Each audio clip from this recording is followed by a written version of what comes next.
Hello guys, welcome to the banking blogs of Rishika. तो पढ़ाई कैसे चल रही है सबकी? अ, ऐसे मतलब बहुत सारी चीज़ें माइंड में होने के बावजूद, लाइक रिज़ल्ट कब आएगा, आईबीपीएस पीओ कब मेंस रिज़ल्ट देगा, कब मतलब आईडीबीआई का रिज़ल्ट आएगा। खैर ये तो बहुत ही ज़्यादा हॉट क्वेश्चन अभी बना हुआ है कि आईडीबीआई रिज़ल्ट कब देगा। ठीक है। इसी बीच बहुत लोगों के तो ये भी माइंड में आ गए कि एसबीआई रिज़ल्ट कब देगा। ये भी बहुत लोगों के माइंड में चल रहा है। तो इन सब चीज़ों पे सबसे बड़ा जो भी ऊपर में है वो है ठंड। बहुत ही भयानक है। जहाँ ठंडी जगह है वहाँ तो ठंड है ही, साथ साथ जहाँ पे इतने ठंड नहीं पड़ते हैं वहाँ भी इस बार ठंड काफ़ी ज़्यादा है। तो इस बीच अपने माइंड को रिलैक्स करना और स्टडी पे फोकस करना कैसे, मतलब कैसे कर रहे हैं, मतलब पढ़ाई वढ़ाई चल रही है सबकी। खैर ये जो वीडियो का टाइटल आपने देख के समझ ही लिया होगा कि ये आईडीबीआई के बारे में ये वीडियो मैं बात करने जा रही हूँ। जो कि मतलब मुझे नहीं पता है कि मतलब ये बोलते हुए भी मतलब थोड़ा सा मुझे ये लग रहा है कि आई थिंक एसबीआई पीओ के रिज़ल्ट का भी कोई इतना वेट नहीं किया होगा बेसब्री से, जितना आज आईडीबीआई के रिज़ल्ट का वेट किया जा रहा है। मतलब कि अगर बैंक नोटिस कर रही होगी तो वो सोच रही होगी कि मतलब बहुत ही खतरनाक लेवल का वेट किया जा रहा है। और जैसा कि मैंने आपको पहले भी बताया था, ये सब कुछ होता है प्रीवियस एग्ज़ाम के कंपेयर होने के वजह से।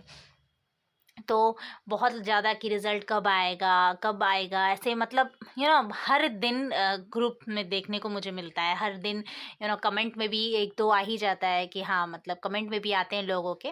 खैर गलती उनकी नहीं है, या फिर मतलब कह सकते हैं गलती हम पेरेंट्स की नहीं है। कहीं ना कहीं एक्सपेक्टेशन हम पहले से देखकर ही माइंड में लेकर चलते हैं। तो आप मैंने इवन एक चीज़ और भी नोटिस किया कि बहुत लोगों को रिजल्ट ऐसे सडनली कोई लिख देता है ना, जैसे कि आज आज के बारे में तो खैर पता नहीं, मुझे नहीं पता है। लेकिन मुझे किसी ने बताया था कि आप वेट कर लो, 24 जनवरी 2024 को रिजल्ट आईडीबीआई अपना देगी। चूँकि रिजल्ट मैंने पहले भी बोला है कि एग्जीक्यूटिव की आएगी, जैम थोड़ा टाइम लेगा। ठीक है, ऑब्वियस ही बात है, प्रीवियस से ही मतलब कंपेयर करने के बाद बताया था मैंने। इवन कि इतना तक बता दिया उसने कि 6:10 में आएगी रिजल्ट। ठीक है, तो मतलब क्या है ये? और पता है मतलब चाहे ये क्यूरियोसिटी बोले या फिर बेवकूफ़ी बोले, मैं भी वेट कर रही थी बहुत ही सॉरी, बहुत बेसब्री से। मुझे भी लगा कि नहीं, 24 को रिजल्ट आ जाएगा। ऑब्वियस ही बात है, अगर कोई इतना कंफर्म होकर बोल रहा है तो शायद कहीं ना कहीं से न्यूज़ मिला है। बट लेकिन हाँ, ये चीज़ माइंड में तो सबकॉन्शियस माइंड में था कि बंदे को कैसे पता कि 6:10 में आएगी? क्या मतलब ये कोई मुहूर्त है शादी का? क्या है, कैसे पता आपको? तो रिजल्ट नहीं आई, और हंसी के साथ साथ गुस्सा भी बहुत लोग का आया कि क्यों इतने फेक न्यूज़ फैल रहे हैं, स्प्रेड हो रहा है। तो ये कहीं ना कहीं ऑब्वियस ही बात है, हमारी क्यूरियोसिटी की वजह से ही फैल रहा है। हम बहुत लोगों से पूछते हैं, ग्रुप में जाते हैं, पूछते हैं कि रिजल्ट कब आएगा यार, मुझे बताओ कब आएगा। तो आपको क्या लगता है, अगर आपको नहीं पता है कि रिजल्ट कब आएगा, तो किसी एस्पिरेंट को पता है क्या रिजल्ट कब आएगा? ऑब्वियसली नहीं पता है। वो कैसे बताएगा? वो भी एक माइंड में लेकर, चलो ठीक है, मोस्ट प्रॉब्ली 1 वीक के अंदर आएगा, 2 वीक के अंदर आएगा, यही बता सकता है। ठीक है, ऑब्वियस ही बात है। लेकिन ये चीज़ नहीं पता है कि कब आएगा, वो बैंक ही डिसाइड करेगी। तो मैं पहले फ़िलहाल टॉपिक पे आ जाती हूँ जिसके लिए मैंने वीडियो ये बनाया है।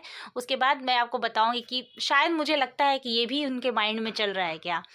तो खैर ये जो मैंने वीडियो बनाया है, ये आईडीबीआई मतलब जैसे कि एग्जीक्यूटिव को लेके था ना कि हाँ भाई, इसकी आरटीआई रिप्लाई और फिर कितने, सबको लोगों को पता है कि आईडीबीआई एग्जीक्यूटिव में टोटल 30 के अप्रॉक्स फॉर्म फिलअप हुआ था। ठीक है, और सबसे बड़ा शॉकिंग ये हुआ कि जो अटेंडेंस हुआ है इस पेपर को लेकर, मतलब जो अटेंडेंस बना है वो अप्रॉक्स 23 के है। 23,000 बच्चे सिर्फ एग्ज़ाम के अटेंडेंस, मतलब एग्ज़ाम देने गए थे 30,000 में। ठीक है, ये चीज़ तो मैंने बहुत पहले शायद बात आपको बता दी थी। ये बात शायद आई थिंक आईडीबीआई एग्जीक्यूटिव का जो मैंने निकाला था वो एक्सपेक्टेशन वाला, उसमें ही मैंने बताया था आपको ये बात। लेकिन लोग पूछते हैं कि जैम का भी थोड़ा बताइए, जूनियर असिस्टेंट मैनेजर का। तो मैं उन्हीं के लिए लाई हूँ। एक सेकेंड मैं आपको दिखा देती हूँ। ठीक है, वो ये रहा, आप देख सकते हैं कि आईडीबीआई जैम का जो अटेंडेंस है वो टोटल एप्लीकेशन 43,143 है, जबकि जब अटेंडेंस जो अटेंडेंस बना था इस पेपर में वो 32,343 है। अप्रॉक्स 77% अटेंडेंस हुआ है इनका। ठीक है, आप देख सकते हैं यहाँ पे 31 दिसंबर 2023 है और IDBI ये जैम का है अटेंडेंस। तो ये मैंने शेयर कर दिया क्योंकि लोग ऐसे बोलते हैं कि आप जैम के बारे में नहीं बताती हैं, तो जाहिर सी बात है इन्फॉर्मेशन कुछ मिलेगा तो ज़रूर शेयर करूँगी। अब ऐसे ही मैं बेगारी का वीडियो डाल दूँ कि भाई 25 जनवरी को रिजल्ट आ रहा है, 5 बजे तक आप वेट कीजिए, तो कोई फ़ायदा नहीं है ना। ऑब्वियस ही बात है, फ़ायदा नहीं है। व्यूअर्स तो चलो ठीक है, लोग देखेंगे ही, वो तो बेचारे देखेंगे ही, या फिर मैं भी अगर रहूँगी उनकी जगह तो ज़रूर देखूँगी, और देखती भी हूँ कहीं ना कहीं, मैं क्यूरियसिटी होती है कि हाँ अरे ऐसे कैसे मतलब आ रहा है, किसे पता। तो लेकिन ये सही चीज़ नहीं है। ये मतलब कहीं ना कहीं गलत है कि किसी को, ऑब्वियस ही बात होता है ना कि एक होता है कि चलो ठीक है वेट करवा रहे हैं, एक होता है कि 24 को आ रहा है, तो अब लोगों को ना ऐसे लगेगा कि 24 तक बस वेट करना है, हमारा रिजल्ट आ जाएगा, है ना। बल्कि होता ये है कि जब उनका मन होता है तभी देते हैं। अब आप ये चलो ठीक है, आप ये देखो IBPS PO मेंस जिन्होंने भी दिया होगा, सोच लीजिए इसका रिजल्ट अप्रॉक्स एग्ज़ाम 5 नवंबर को हुआ है, अप्रॉक्स क्या 5 नवंबर को पेपर हुआ है। ऑलमोस्ट मतलब दिसंबर जनवरी, ऑलमोस्ट अगर 5 फरवरी अगर आ जाएगी कुछ दिनों बाद, तो ऑलमोस्ट 3 महीने होने वाले हैं। ठीक है, लेकिन अभी तक रिजल्ट नहीं आया। अब लोग ऐसे लगता है सो गया क्या, क्या हो गया है IBPS को, मतलब भूल गया क्या। तो वो लोग भूले नहीं है, कुछ ना कुछ वजह होगा, जाहिर सी बात है, तभी ऐसा हुआ है। वरना ऐसा थोड़ी, अभी तक तो मैंने जितने बार देखा कभी इतना लेट नहीं किया IPS PO ने। इस टाइम तो अप्रॉक्स आई थिंक इंटरव्यू भी हो जाती है कभी कभी, तो कुछ वजह होगा इसलिए नहीं हुआ। वहीं पे आप देख सकते हैं आज एसओ का स्कोर कार्ड भी आ गया। ठीक है, फिर लोग ऐसा करना शुरू कर दिए कि एसओ का स्कोर कार्ड आ गया, एग्ज़ाम हो रहे हैं, इंटरव्यू हो रहा है, बट ये IDBI कहाँ है ना। तो मुझे ऐसा लगता है कि जैसे कि अभी हम देख सकते हैं कि SBI कलर का मीन्स, जैसे कि एक्सपेक्टेड डेट सर मतलब सर ने बताया है कि 25 फरवरी हो सकती है। ठीक है, वहीं पे आप देख रहे हैं SBI PO का भी इंटरव्यू होने वाला है। ठीक है, तो मुझे ऐसा लगता है कि कहीं क्योंकि अभी तक IDBI का जितना रिकॉर्ड मैंने देखा है, तो वो क्या एग्ज़ाम का जब होता है ना, जैसे जब फर्स्ट मेरिट लिस्ट आई थी तो RRB का पेपर चल रहा था उस टाइम, PO और कलर का। ठीक है, तो बहुत बच्चों को ऐसा हुआ था कि वो पेपर नहीं दे पाए थे क्योंकि उनके माइंड में था कि मुझे ज्वाइन करना है।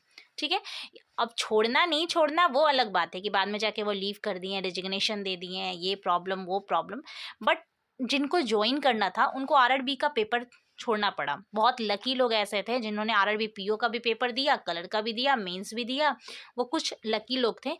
बट मेरे जान पहचान में जितने भी थे ऑलमोस्ट के बहुत मतलब कुछ कुछ पेपर छूटे।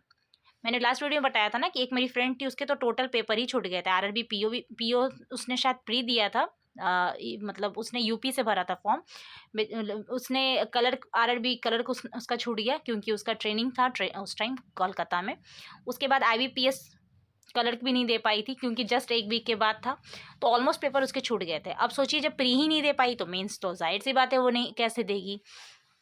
तो कहीं मतलब, और फिर जब नेक्स्ट वेटिंग लिस्ट आया तो उस टाइम IBPS कलर का मेंस था, जो कि आई थिंक 7 अक्टूबर को था, 7 अक्टूबर को था, यस। तो बहुत लोगों का ये पेपर छूटा। तो अगर ऐसा कुछ है तो हो सकता है कि अभी SBI कलर आने वाला है, रिजल्ट वगैरह देने वाला है, तो शायद उनकी वो हो कि हाँ चलो ठीक है इस टाइम देते रिजल्ट, और फिर से एक बार चैलेंज करते हैं स्टूडेंट को कि हाँ तुम क्या करने वाले हो, SBI कलर का पेपर देने वाले हो या फिर IDBI ज्वाइन करने वाले हो। तो लेकिन वो भी मैं सोचूं तो काफ़ी दूर है क्योंकि वो तो फरवरी लास्ट में होने वाली है, तो उतना दूर तो खैर नहीं जाएगा, ये तो 100% श्योर है कि देना तो उनको जनवरी में ही है। मुझे जहाँ तक लगता है कि जनवरी से लेट वो तो करने वाले नहीं है, बट लेट्स सी, मुझे ऐसा लगता है। मैंने ये कहा, ये नहीं कह रही हूँ कि हाँ जनवरी को आएगी 6:10 में आएगी, ऐसा मैं नहीं बोल रही ऐसा मैं बोल भी नहीं सकती क्योंकि मुझे कैसे पता कि भाई 6:10 में आएगी कि 7:10 में आएगी। ठीक है, तो ये उनकी बात है, मैं उनका ऐसा नहीं है कि हाँ करी, लेकिन फिर भी ऐसा नहीं करना चाहिए। क्या ज़रूरत है इस तरीके से करने से, खामा लोगों के माइंड में ऐसा आ जाता है कि बंदा कहीं सही तो नहीं बोल रहा है, और फिर नेगेटिव बात, अरे तू के ऐसे बोला वैसे बोला, ठीक है ना। तो बस यही बोलना है कि आप वेट कीजिए। मैंने बता दिया कि कितने अटेंडेंस जो भी है, लेकिन रिजल्ट के लिए बस वेट कीजिए। मैसेज कर रहे हैं कहीं भी, 8 बार 10 बार, तो आपको क्या लगता है कि वो IDBI के पास पहुंच रहा है? वहाँ से आपको कॉल किया जाएगा HR से कि हाँ भाई आपका रिजल्ट इस दिन आने वाला है, चलिए आप रेडी रहिए। या फिर अगर आपको सामने से भी कोई बोलता है कि हाँ रिजल्ट 25 को आ रहा है, 26 को आ रहा है, तो भाई उनसे पूछ लो कि भाई मेरा सिलेक्शन हो रहा है कि नहीं, ये भी बता दो। जब तुम्हें इतनी इन्फॉर्मेशन है तो ये भी बात पता होगी कि हाँ कट ऑफ कितनी जाएगी, और मेरा सिलेक्शन हुआ है कि नहीं ये बता दो। और मुझे भी उसका दे दीजिए कॉन्टैक्ट, शायद मैं भी बात कर लूँ तो पता चल जाए। ठीक है, मैं मतलब आखिर इतना ज़्यादा इन्फॉर्मेशन उनके पास कहाँ से आ रहा है? तो ये सब फालतू चीज़ें, ये सब के बात में मत रहिए। मैंने देखे हैं बहुत मतलब बस होता है ना कि चलो ठीक है, लोग ऐसे इंतज़ार कर रहे हैं तो चलो उनके फीलिंग्स के साथ थोड़ा सा, अरे 25 को आ रहा है, जबकि स्टूडेंट को भी पता है, ऐसा नहीं हमें पता नहीं है, हमें भी पता है कि बंदा झूठ बोल रहा है। लेकिन एक होता है ना कि चलो क्यूरियोसिटी बढ़ाते हैं, हाँ मान के चलते हैं इतने बजे ही आएगी, है ना? तो बस इसीलिए बनाया था मैंने ये वीडियो। होप आपको मतलब और specially jam junior assistant manager का मैंने ये बता दिया, क्योंकि वो लोग की ये रहती है, हमेशा बोलते हैं वो कि क्यों आप नहीं बताती हैं जैम का। तो इन्फॉर्मेशन मिलता है जब तब मैं ज़रूर बनाती हूँ, बट जब तक नहीं मिलता है, जब तक मैं ये ना सोच लूँ कि ये जेन्युइन है, तब तक नहीं शेयर करती हूँ मैं उसे। क्यों खामा खा गलत चीज़ें शेयर करना, है ना? तो बस अपना प्यार बनाए रहे गाइस, प्लीज़ अपने इस चैनल को सब्सक्राइब करें, अपने इस यूट्यूब की फैमिली को प्लीज़ बढ़ाएं और ज़्यादा से ज़्यादा लोगों में शेयर करें। और अपना ख्याल रखें, ठंड में हेल्दी खाने खाएं ताकि बीमार कम पड़े ठंड में, क्योंकि ठंड में तो भाई भाई साहब मतलब बहाने चाहिए बीमार होने के लिए। थोड़े से बाहर चले जाओ, स्वेटर ना पहनो, एक कैप ना पहना, हवा लग गया, मतलब होता है ना ठंड में, बस छोटा बहाना चाहिए बीमार होने के लिए। तो प्लीज़ अपना ख्याल रखें, अच्छे से एकदम पूरे वुलन कपड़े पहन के ही बाहर निकले। And thank you so much, good night, take care.